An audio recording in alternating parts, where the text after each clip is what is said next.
Bonsoir les élèves du 12e année baccalauréat sciences physiques ainsi que les élèves du 12e année baccalauréat sciences civiles de la Terre.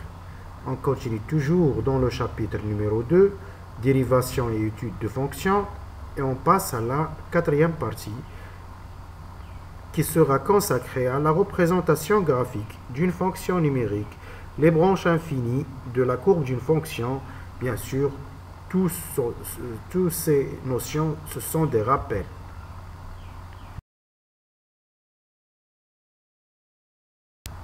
Donc, la représentation graphique d'une fonction numérique, les branches infinies de la courbe de la fonction f.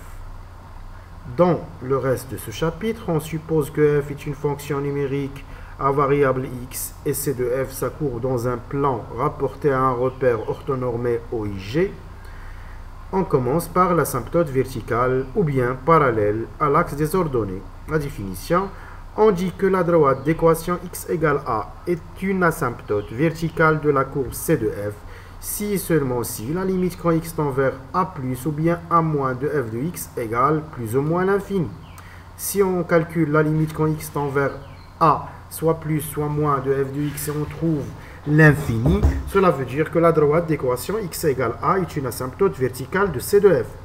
Maintenant, l'asymptote horizontale ou bien parallèle à l'axe des abscisses. La définition: on dit que la droite d'équation y égale a est une asymptote horizontale de la courbe c de f si et seulement si la limite quand x tend vers plus ou moins l'infini de f de x égale a.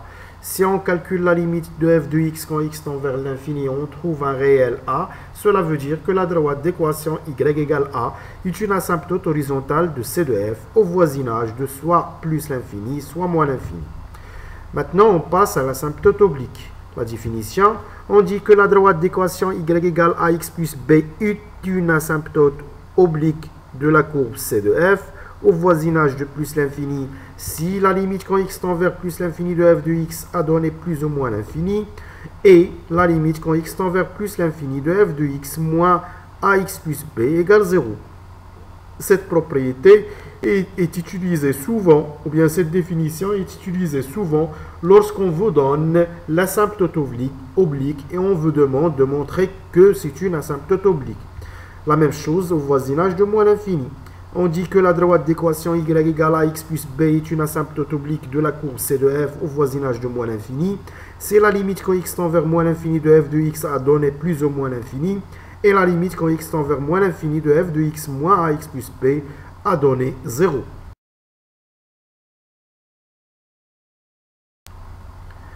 Propriété: la droite d'équation y égale à x plus b est une asymptote oblique de c de f au voisinage de plus l'infini si et seulement si la limite quand x tend vers plus l'infini de f de x a donné plus ou moins l'infini, et la limite quand x tend vers plus l'infini de f de x sur x a donné un réel a non nul, et la limite quand x tend vers plus l'infini de f de x moins ax a donné b. La même chose au voisinage de moins l'infini. Maintenant, on passe aux branches paraboliques. La première définition, elle correspond à la branche parabolique de direction l'axe des abscisses. On dit que la courbe c de f admet une branche parabolique dirigée vers l'axe des abscisses au voisinage du plus l'infini, si et seulement si la limite quand x tend vers plus l'infini de f de x a donné plus ou moins l'infini, et la limite quand x tend vers plus l'infini de f de x sur x a donné 0. Et la même chose au voisinage de moins l'infini. On dit que la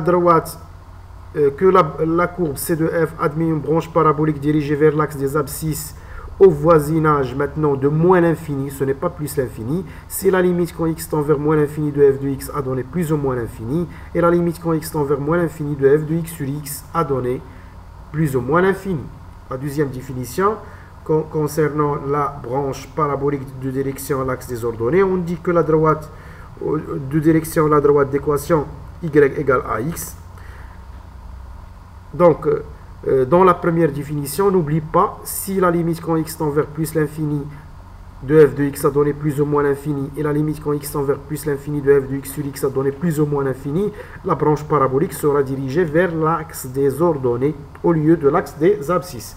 la deuxième définition, on dit que la courbe C de f admet une branche parabolique dirigée vers la droite d'équation y égale à x au voisinage de plus l'infini.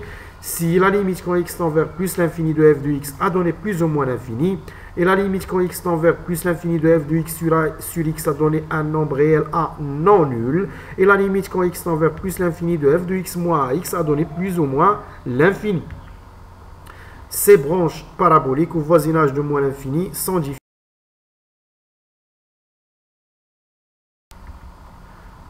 Un exercice pour appliquer cela, on veut chercher pour ces fonctions le domaine de définition ainsi que l'étude des branches infinies de sa courbe. La première fonction, f de x égale x plus 1 sur racine de x au carré plus x. Le domaine de définition, c'est l'ensemble des x qui appartient à R tel que x au carré plus x doit être strictement supérieur à 0 puisqu'il est en même temps dans la racine et au dénominateur. X au carré plus x égale 0, équivalent à dire que x facteur de x plus 1 égale 0, c'est-à-dire x égale 0 ou bien x égale moins 1. On trace le tableau de signes puisque c'est une équation. Le signe de moins a entre les racines. Donc d de f, c'est l'intervalle moins l'infini moins 1 union 0 plus l'infini. On constate ici qu'on a 4 bornes pour f. La limite quand x tend vers 0 plus de f de x égale la limite quand x tend vers 0 plus de x plus 1 sur racine de x au carré plus x. Si on remplace x par 0, on va trouver 1 sur 0 plus qui est plus l'infini. Cela veut dire que la droite d'équation x égale 0 est une asymptote verticale de c de f, ou bien l'axe des ordonnées est une asymptote verticale de c de f, puisque la droite d'équation x égale 0, c'est exactement l'axe des ordonnées. La limite quand x tend vers moins 1 moins de f de x égale la limite quand x tend vers moins 1 moins de x plus 1 sur racine de x au carré plus x. Si on remplace x par moins 1, on va trouver aussi 1 sur 0 plus, qui est aussi plus l'infini. Alors la droite d'équation x égale moins 1 est une asymptote verticale de c de f. Et puisque la limite quand x tend vers moins l'infini de x au carré plus x, c'est la limite quand x tend vers moins l'infini du monombre qui a le plus grand degré qui est x au carré a donné plus l'infini. Alors la limite quand x tend vers moins l'infini de 1 sur racine de x au carré plus x qui est 1 sur plus l'infini qui va donner 0. Ce qui veut dire que la limite quand x tend vers moins l'infini de x plus 1 sur racine de x au carré plus x, c'est moins l'infini. C'est-à-dire la limite quand x tend vers moins c'est moins l'infini. La même chose, la limite quand x tend vers moins l'infini, ça va donner plus l'infini. La limite quand x tend vers moins l'infini de 1 sur racine de x au carré plus x va donner 0, puisque 1 sur moins l'infini c'est 0. Alors la limite quand x tend vers moins l'infini de f de x va donner moins l'infini. On calcule la limite quand x tend vers moins l'infini de f de x sur x, qui va donner la limite quand x tend vers moins l'infini, on simplifie, on factorise par x et on simplifie. On va trouver la limite quand x tend vers moins l'infini de 1 plus 1 sur x racine de x au carré plus x. La limite quand x tend vers moins l'infini de x racine de x au carré plus x va donner moins l'infini, donc 1 sur moins l'infini c'est 0, donc le résultat final c'est 1. On calcule la limite quand x tend vers moins l'infini de f de x moins ax, ça veut dire la limite quand x tend vers moins l'infini de f de x moins x qui va donner la limite quand x tend vers moins l'infini de 1 sur racine de x au carré plus x qui va donner 0. C'est-à-dire on a trouvé a égale 1 et b égale 0. La droite d'équation y égale 1x plus 0, qui est la droite d'équation y égale x, est une asymptote oblique de c de f au voisinage de moins l'infini. Et c'est la même chose, de la même façon, on va trouver la même droite asymptote au voisinage de plus l'infini. On passe maintenant à la deuxième fonction, f de x égale racine cubique de 1 moins x. Le domaine de définition, c'est l'ensemble des x qui appartient à R tel que 1 moins x supérieur égal à 0. 1 moins x supérieur égal à 0 équivalent à dire que x inférieur ou égal à 1. Donc le domaine de définition, c'est l'intervalle moins l'infini 1. Le borne ici, c'est moins l'infini. La limite quand x tend vers moins l'infini de f de x, c'est la limite quand x tend vers moins l'infini de la racine cubique de 1 moins x. Si on remplace x par moins l'infini, on va trouver plus l'infini. On calcule la limite quand x tend vers moins l'infini de f de x sur x. On remplace f de x par sa valeur. On fait entrer x à l'intérieur de la racine en mettant x, c'est la racine cubique de x au carré, mais puisque x est négatif, alors on va mettre moins x au cube et on va mettre moins à l'extérieur de la racine. On n'a rien changé. la limite quand x tend vers moins l'infini de 1 moins x sur moins x au carré moins x au cube, c'est la limite quand x tend vers moins l'infini de moins x sur moins x au cube, le monombre qui a le plus grand degré sur le monombre qui a le plus grand degré. On simplifie par moins x, on va trouver la limite quand x tend vers moins l'infini de 1 sur x au carré qui vaut 0. Donc cette limite, il vaut 0. Cela veut dire que C de f admet une branche parabolique de direction l'axe des abscisses au voisinage de moins l'infini.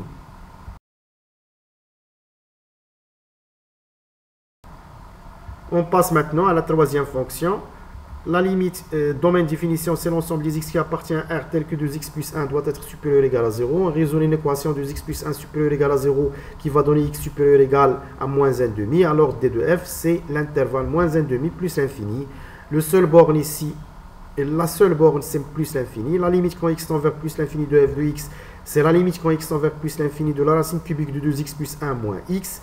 Si on remplace, on va trouver plus l'infini, mais avec moins l'infini, c'est une forme indéterminée. On factorise par x au cube à l'intérieur de la racine. Ça va sortir x et on factorise par x. On va trouver la limite quand x tend vers plus l'infini de x facteur de la racine cubique de 2 sur x au carré plus 1 sur x au cube moins 1. 2 sur x au carré, sa limite c'est 0. 1 sur x au cube, sa limite c'est 0. Ça va rester moins 1 fois plus l'infini, qui donne moins l'infini, bien sûr, avec la justification convenable. Maintenant, on calcule la limite quand x tend vers plus l'infini de f de x sur x, puisque on est déjà factorisé f de x dans la première limite. Et sur x va donner la limite quand x tend vers plus l'infini de la racine cubique de 2 sur x au carré plus 1 sur x au cube moins 1. La limite quand x tend vers plus l'infini de 2 sur x au carré et la limite quand x tend vers plus l'infini de 1 sur x au cube vaut 0. Donc le résultat, c'est moins 1. Maintenant, on calcule la limite quand x tend vers plus l'infini de f de x moins ax, qui est f de x moins x, qui donne la limite quand x tend vers plus l'infini de f de x plus x. On simplifie par x et on va trouver la limite quand x tend vers plus l'infini de la racine cubique de 2x plus 1. On remplace par x par plus l'infini, ça va donner plus l'infini. Cela veut dire que la droite d'équation y égale ax, ou bien C de f admet une branche parabolique au voisinage de plus l'infini de direction la droite d'équation y égale moins x. La quatrième fonction, f de x, c'est 1 sur x moins racine cubique de x. Le domaine de définition, c'est l'ensemble des x qui appartient à R tel que x supérieur ou égal à 0. Ce qui veut dire que domaine de définition, c'est l'intervalle 0 plus l'infini. La seule borne ici, c'est plus l'infini. On calcule la limite quand x tend vers plus l'infini de f de x et on remplace f de x par sa valeur. Ça va donner plus l'infini moins l'infini, c'est une forme indéterminée. On factorise à l'intérieur de la racine par x au cube et on factorise enfin par x. On va trouver ceci. Puisque la limite quand x tend vers plus l'infini de 1 sur x au carré vaut 0, ça va donner 1 sur 3 fois plus l'infini qui est plus l'infini. On calcule la limite quand x tend vers plus l'infini de f de x sur x, puisqu'on a déjà factorisé f de x dans la première limite, ça va donner la limite quand x tend vers plus l'infini de 1 sur 3 moins racine cubique de 1 sur x au carré. La limite quand x tend vers plus l'infini de 1 sur x au carré, il vaut 0, donc cette limite donne 1 sur 3. On calcule la limite quand x tend vers plus l'infini de f de x moins 1 sur 3x. Ça va donner la limite quand x tend vers plus l'infini de moins racine cubique de x qui donne moins l'infini. Alors C de f admet une branche parabolique de direction la droite d'équation y égale 1 sur 3x au voisinage de plus l'infini. Maintenant, résumé des branches infinies. Lorsqu'on trouve la limite quand x tend vers a plus ou bien a moins de f de x a donné plus ou moins l'infini, on dit dans ce cas que la droite ou bien que C de f admet une branche parabolique, admet une asymptote verticale d'équation x égale a. Et lorsque la limite quand x tend vers plus l'infini de f de x a donné un nombre réel a, cela veut dire que C de f admet une asymptote horizontale d'équation y égale a au voisinage de plus l'infini. La même chose au voisinage de moins l'infini. Si la limite quand x tend vers moins l'infini de f de x a donné a, alors C de f admet une asymptote horizontale d'équation y égale a au voisinage de moins l'infini. Maintenant, si la limite quand x tend vers plus l'infini de f de x a donné soit plus ou bien moins l'infini, on doit calculer la limite quand x tend vers plus l'infini de f de x sur x. Si il pourra donner soit un nombre réel a non nul, soit il donne plus ou moins l'infini, soit il donne 0.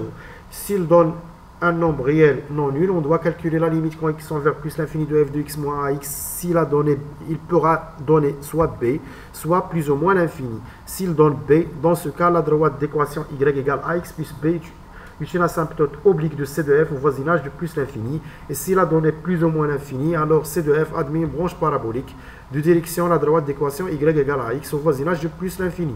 Ici, la limite quand x tend vers plus l'infini de f de x sur x a donné plus ou moins l'infini. Dans ce cas, c de f admet une branche parabolique de direction à l'axe des ordonnées au voisinage de plus l'infini. Ici, la donnée 0. c de f admet une branche parabolique de direction à l'axe des abscisses au voisinage de plus l'infini. Et les mêmes interprétations au voisinage de moins l'infini. Si la limite quand x tend vers moins l'infini de f de x a donné plus ou moins l'infini, on doit calculer la limite quand x tend vers moins l'infini de f de x sur x. Il pourra donner soit un nombre réel, un non nul, soit plus ou moins l'infini, soit 0. Si la donnée un nombre réel, un non nul, on doit calculer la limite quand x tend vers moins l'infini de f de x moins ax. Il pourra donner un nombre réel b, ou bien plus ou moins l'infini. Si la donnée un nombre réel b, alors c de f admet une asymptote oblique de l'équation y égale à x plus b au voisinage de moins l'infini. Et si la donnée plus ou moins l'infini, on dit dans ce cas que c de f admet une branche parabolique de direction la droite d'équation y égale à x au voisinage de moins l'infini. Si la limite quand x tend vers moins l'infini de f de x sur x a donné plus ou moins l'infini, cela veut dire que c de f admet une branche parabolique dirigée vers l'axe des ordonnées au voisinage de moins l'infini. Et si la donnée 0, c de f admet une branche parabolique dirigée vers l'axe des ordonnées au voisinage de dirigée vers l'axe des abscisses au voisinage de moins l'infini. Un autre organigramme qui simplifie ces interprétations graphiques, les branches infinies. On calcule la limite quand x tend vers l'infini. Si la limite quand x tend vers a de f de x a donné l'infini, on dit dans ce cas que la droite d'équation x égale a est une asymptote verticale de c de f au voisinage de a. Et si la limite quand x tend vers l'infini de f de x a donné un nombre réel b, dans ce cas, la droite d'équation y égale b est une asymptote horizontale de c de f au voisinage de l'infini. Et si la limite quand x tend vers l'infini a donné l'infini, on doit calculer la limite quand x tend vers l'infini de f de x sur x. Il pourra donner soit 0. Dans ce cas, on dit que c de f admet une branche parabolique de direction à l'axe des abscisses. Il pourra donner aussi soit l'infini. Dans ce cas, c de f admet une branche parabolique de direction à l'axe des ordonnées, au voisinage de l'infini bien sûr. Il pourra donner un nombre réel, un non nul. Dans ce cas, on doit calculer la limite quand x tend vers l'infini de f de x moins ax. Si la donnée b, dans ce cas, on dit que la droite d'équation y égale à x plus b est une asymptote oblique de c de f au voisinage de l'infini. Et si la donnée plus ou moins l'infini, on dit dans ce cas que c de f admet une branche parabolique de direction à la droite d'équation y égale à x. Maintenant, la concavité de la courbe et les points d'inflexion. Concavité de la courbe. La définition, soit f une fonction dérivable sur un intervalle i, on dit que la courbe de f a une concavité dirigée vers les ordonnées positives, c'est les située au-dessus de tous ses tangentes, et on dit que la courbe c de f a une concavité dirigée vers les ordonnées négatives, c'est les située au-dessous de tous ses tangentes. Les points d'inflexion, soit f une fonction dérivable sur un intervalle ouvert i, x0 appartient à i, on dit que le point A de coordonnées x0, f de x0 est un point d'inflexion de la courbe c de f, si ce dernier change sa concavité en A. Des propriétés pour connaître les points d'inflexion et la concavité de la courbe, soit f une fonction deux fois dérivable sur un intervalle i, x0 appartient à i. Si f seconde est positif sur i, on dit dans ce cas que c de f a une concavité dirigée vers les ordonnées positives. Et si f seconde est négatif sur i, on dit dans ce cas que c de f a une concavité dirigée vers les ordonnées négatives. Si f' s'annule en x0 et change son signe au voisinage de x0, alors le point de coordonnées x0, f de x0 est un point d'inflexion de c de f. Une autre propriété pour désigner les points d'inflexion, si f est une fonction dérivable sur un intervalle ouvert i, x0 appartient à i, si f', il s'annule f' seulement, ce n'est pas f seconde ici, s'annule en x0, mais il ne change pas de signe au voisinage de x0, alors le point de coordonnées x0, f de x0 est un point d'inflexion. Alors on pourra trouver les points d'inflexion à partir de f' seulement, et dans plusieurs cas, on doit passer à f seconde pour désigner les points d'inflexion. Une remarque, si f' s'annule en x0, c de f admet une tangente horizontale en ce point. Un exercice pour appliquer cela, soit f, la fonction numérique définie par f de x égale 1 sur racine cubique de x moins 1. On détermine tout d'abord le domaine de définition de f. Le domaine de définition de f, c'est l'ensemble des x qui appartient à R tel que x supérieur ou égal à 0 puisque x est à l'intérieur de la racine. et racine cubique de x moins 1 doit être non nul puisqu'il est au dénominateur. X supérieur ou égal à 0 va donner l'intervalle 0 plus infini.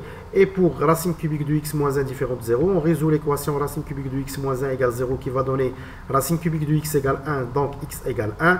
Donc le domaine de définition, c'est l'intervalle 0 plus l'infini privé de 1. Ce qui va donner l'intervalle 0, 1 union 1 plus l'infini. Maintenant, on va étudier la concavité de f. Pour cela, on doit calculer f seconde. On calcule tout d'abord f prime. F est dérivable sur i. Ce n'est pas l'intervalle i, mais l'intervalle ouvert 0, 1, union 1 plus l'infini. On ne vous demande pas ici d'étudier la dérivabilité à droite de 0.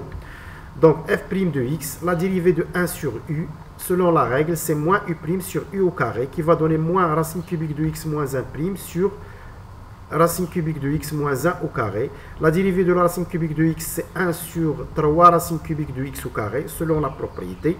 A sur B sur C, c'est A sur BC. Ça va donner 1 sur 3 racine cubique de x au carré, facteur de la racine cubique de x moins 1 tout au carré, ce qui est négatif. Cela veut dire que la fonction est strictement décroissante sur l'intervalle 0, 1 et l'intervalle 1 plus l'infini, mais ce n'est pas cela qui nous intéresse ici. Ce qui nous intéresse, c'est la concavité, donc on doit calculer f seconde. Pour cela, on doit dériver une autre fois la dérivée première. F' est dérivable sur i, on dérive sur l'intervalle 0, 1 union 1 plus l'infini. On dérive une autre fois f'. Donc f seconde de x, c'est la dérivée de f'. On sait tous que la dérivée de 1 sur u, c'est moins u' sur u au carré. Ici, la dérivée de moins 1 sur cela, c'est 1 sur... c'est 3 racine cubique de x au carré, facteur de racine cubique de x moins 1 au carré prime, sur 3 racine cubique de x au carré, fois racine cubique de x moins 1 au carré, tout au carré. Bien sûr, on fait sortir 3 à l'extérieur de ce produit. La dérivée d'un produit, racine cubique de x au carré fois racine cubique de x moins 1 au carré. La dérivée de u fois v, c'est u' fois v plus u fois v', qui est ici. Et on sait tous que la dérivée d'une fonction à la puissance n, u à la puissance n', c'est n fois u' fois u à la puissance n moins 1. Ici, racine cubique de x moins 1 au carré, sa dérivée c'est 2, fois la racine cubique de x moins 1', fois la racine cubique de x moins 1 à la puissance 1. C'est ici. Et on a bien sûr la dérivée de la racine cubique de x au carré qui va donner la dérivée de la racine en général. Racine cubique de u, c'est u' sur 3 racines cubiques de u au carré. Ici, u c'est x au carré. Sa dérivée, c'est 1 sur, c'est u', ça veut dire x au carré prime qui donne 2x, sur 3 racines cubiques de x au carré qui est x à la puissance 4. Donc, on fait sortir 2 facteurs de la racine cubique de x moins 1 sur 3. Ça va rester ceci. On unifie le dénominateur. On trouve ce. Donc, f seconde, c'est 2 facteurs de la racine cubique de x moins 1 sur 3 fois x facteur de 2 racines cubiques de x moins 1 sur racine cubique de x à la puissance 4, facteur de 3 racines cubiques de x au carré, facteur de racine cubique de x moins 1 au carré, tout au carré. Donc, on constate ici que le signe de f seconde, il dépend de x et de la racine cubique de x moins 1 et de la racine cubique et de racine cubique de x moins 1. Les autres facteurs sont positifs. Donc, x, il s'annule en 0. Racine cubique de x moins 1, il s'annule en 1. 2 racines cubiques de x moins 1, il s'annule en 1 sur 8. On résout l'équation de racine cubique de x moins 1 égale 0. On va trouver 1 sur 8. Puisque sur l'intervalle 0 plus l'infini, x est toujours positif. Par contre, racine cubique de x moins 1, elle est négative de 0 jusqu'à 1. Et elle est positive de 1 jusqu'à plus l'infini. De racine cubique de x moins 1, elle est négative de 0 à 1 sur 8 et positive ailleurs. Donc, f seconde est positif sur l'intervalle 0, 1 sur 8, négatif sur l'intervalle 1 sur 8, 1, et positif sur l'intervalle 1 plus l'infini. Cela veut dire que C de f, elle a une concavité dirigée vers les ordonnées positives dans les deux intervalles 0, 1 sur 8 et 1 plus infini. Et elle a une concavité dirigée vers les ordonnées négatives dans l'intervalle 1 sur 8, 1. Et le point de coordonnées 1 sur 8, f de 1 sur 8, est un point d'inflexion. Donc, on calcule f de 1 sur 8, en remplaçant dans f de x, x par 1 sur 8, on va trouver cela qui donne moins 2. Cela veut dire que le seul point d'inflexion ici, c'est le point de coordonnée 1 sur 8, moins 2.